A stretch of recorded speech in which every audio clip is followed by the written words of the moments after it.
Chapter બીજું પૂર્ણ સંખ્યાઓ. એમાં પહેલું છે વિકલ્પો. પહેલો વિકલ્પ 48 અને 88ની વચ્ચે કેટલી પૂર્ણ સંખ્યાઓ આવે છે? જવાબ આવશે સી 39. બીજું, નીચે કેટલાક શહેરોનું તાપમાન આપેલ છે, તેમાંથી કયા શહેરમાં ઠંડી સૌથી વધુ હશે? તો કે બી અંબાજીમાં 30 ડિગ્રી. ત્રીજું, 999ની તરત પછીની અને તરત પહેલાંની સંખ્યાનો ગુણાકાર કેટલો થશે? તો કે જવાબ આવશે 9,98,000 બી. ચોથું, નીચે પૈકીની પૂર્ણ સંખ્યાઓમાંથી કઈ પૂર્ણ સંખ્યા પૂર્વે અન્ય કોઈ પૂર્ણ સંખ્યા ન મળે? તો બી 0. પાંચમું, શૂન્ય સિવાયની કોઈપણ પૂર્ણ સંખ્યા અને તેની તરત પછીની સંખ્યાનો ગુણાકાર હંમેશા કેવી સંખ્યા મળે? તો કે બી બેકી સંખ્યા. છઠ્ઠું, પ્રથમ 10 એકી પૂર્ણ સંખ્યાનો સરવાળો કેટલો થાય? બી 100. સાતમું, સૌથી નાની પૂર્ણ સંખ્યા અને સૌથી મોટી 5 અંકની પૂર્ણ સંખ્યાનો સરવાળો કેટલો થાય? તો બી 99,999. આઠમું, 25માં એક પૂર્ણ સંખ્યા ઉમેરતા મળતી સંખ્યામાંથી તે જ પૂર્ણ સંખ્યા બાદ કરતાં મળતી સંખ્યા કઈ હશે? તો જવાબ આવશે બી 25. સંખ્યા રેખા પર 2ની તરત જમણી બાજુએ કઈ સંખ્યા આવશે?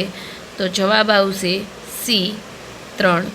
10મું, 51થી 71ની વચ્ચે આવતી એકી પૂર્ણ સંખ્યાઓ કેટલી હોય? તો કે બી 9. ત્યાર પછી છે ખાલી જગ્યા પૂરો. પહેલી ખાલી જગ્યા 9,998 અને 10,000ની વચ્ચે આવતી પૂર્ણ સંખ્યા. તો કે ખાલી જગ્યા છે તો કે 9,999. બીજું, 58,940ની તરત પહેલાંની સંખ્યા. તો કે 58,939 છે.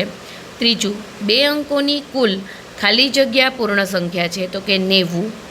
ચોથું, સંખ્યા રેખા પર 0 એ 5ની ખાલી જગ્યા બાજુએ આવેલ હોય છે. તો કે ડાબી બાજુએ આવેલ હોય છે. પાંચમું, સંખ્યા રેખા પર 10થી 5 પર આવવા માટે કઈ બાજુ ખસવું પડે? તો કે ડાબી બાજુ ખસવું પડે. છઠ્ઠું, 90,998 ખાલી જગ્યા 99,233. તો કે ગ્રેટર લેસ ધેન. ત્યાર પછી છે ખરા ખોટા. પહેલું, દરેક પૂર્ણ સંખ્યાની પૂર્વે અન્ય પૂર્ણ સંખ્યા મળે જ. તો કે ખોટું. બીજું, કોઈપણ 2 ક્રમિક પૂર્ણ સંખ્યાની વચ્ચે પૂર્ણ સંખ્યા મળે છે. ખોટું. ત્રીજું, 2 અંકોની સૌથી મોટી પૂર્ણ સંખ્યા પછી તરત 3 અંકની સૌથી નાની પૂર્ણ સંખ્યા મળે. તો કે સાચું. ચોથું, 0 એ પ્રાકૃતિક સંખ્યા છે. ખોટું. પાંચમું, સંખ્યા રેખા પર 10 એ 16ની ડાબી બાજુએ હોય છે. સાચું. છઠ્ઠું, 56,893 ઇઝ ગ્રેટર ધેન 56,983. તો કે ખોટું. ચોથો પ્રશ્ન, 11,232 અને 11,247ની વચ્ચે આવતી પૂર્ણ સંખ્યાઓ લખો.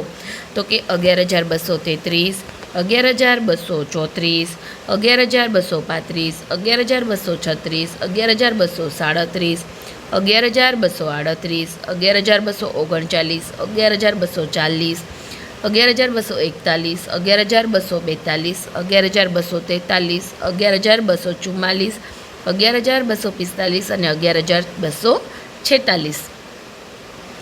ત્યાર પછી પાંચમો પ્રશ્ન છે 13,400ની પહેલાં તરત તથા પછી તરત આવતી 3 સંખ્યા લખો. તો કે પહેલાં 3 સંખ્યા આવશે 13,397, 13,398 અને 13,399 અને પછી આવશે 13,401, 13,402 અને 13,403. છઠ્ઠો પ્રશ્ન છે નીચે આપેલ સંખ્યાઓને સંખ્યા રેખા પર નિરૂપણ કરો. તો એમાં પહેલું 0, તો કે આ 0 અહીંયા છે. ત્યારબાદ બીજું 4, તો કે 4 અહીંયા દર્શાવેમાં છે. ત્રીજું છે 10, તો કે 10ને આપણે અહીંયા દર્શાવેલા છે. ચોથું છે 5, તો કે 5ને આપણે અહીંયા દર્શાવેલા છે. 7મો પ્રશ્ન છે, કોઈ પણ એવી બે સંખ્યાની જોડ લખો કે જેની બાદબાકી 15 થાય. તો કે 21 - 6 બરાબર 15, 75 - 60 બરાબર 15 અને 20 - 5 બરાબર 15. 8મો પ્રશ્ન છે, કોઈ પણ પૂર્ણ સંખ્યાની તરત પછીની પૂર્ણ સંખ્યા મેળવવા શું કરવું પડે? તો કે કોઈ પણ પૂર્ણ સંખ્યાની તરત પછીની પૂર્ણ સંખ્યા મેળવવા માટે તે સંખ્યામાં 1 ઉમેરવામાં આવે છે.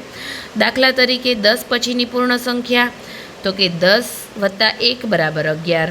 બીજું છે 99 પછીની પૂર્ણ સંખ્યા, 99 + 1 બરાબર 100. ત્રીજું છે 146 પછીની પૂર્ણ સંખ્યા, 146 + 1 બરાબર 147.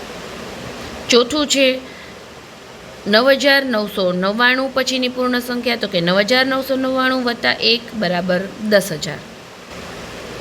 ત્યાર પછી છે કે પૂર્ણ સંખ્યાઓ અસંખ્ય છે. આવી જ રીતે તમારી આસપાસ જોવા મળતી અસંખ્ય વસ્તુની યાદી બનાવો કે જેની ગણતરી થઈ શકે નહીં અને એને કોષ્ટકમાં લખીએ.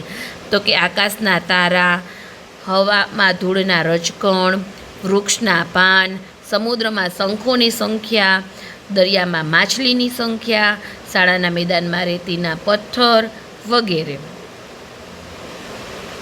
ત્યાર પછી બીજો પ્રશ્ન છે, સંખ્યા રેખાની મદદથી નીચેની ગણતરી કરો. તો કે 5 + 7, તો કે 5 + 7 માટે 5 ઉપર આપણે ઊભા રહી અને 2 સ્ટેપ આગળ ચાલવા પડે અને આપણે પહોંચશું 7 ઉપર, જેથી 5 + 2 મળશે આપણને 7. ત્યાર પછી બીજું છે 3 × 5, તો કે જ્યારે ગુણાકાર હોય ત્યારે 0થી શરૂઆત કરીએ અને 3 3ના જમ્પ, તો કે 5 વખત 3, 3 દુ 6, 3 તેરી 9, 3 ચોક 12 અને આ 3 પંચાને 15, એટલે કે 3 પંચા 15 મળશે. ત્યાર પછી ત્રીજું છે 11 - 7. હવે જ્યારે આપણે સરવાળો કરવાનો હોય ત્યારે આપણે જમણી બાજુ જઈએ છીએ, જ્યારે બાદબાકી કરવાની હોય ત્યારે આપણે એટલા સ્ટેપ ડાબી બાજુ ખસી જશું. તો કે 11 ઉપર ઊભા રહેશું અને -7 કરવાના છે, એટલે 7 સ્ટેપ આપણે ડાબી બાજુ જશું અને જવાબ આપણને મળશે 4.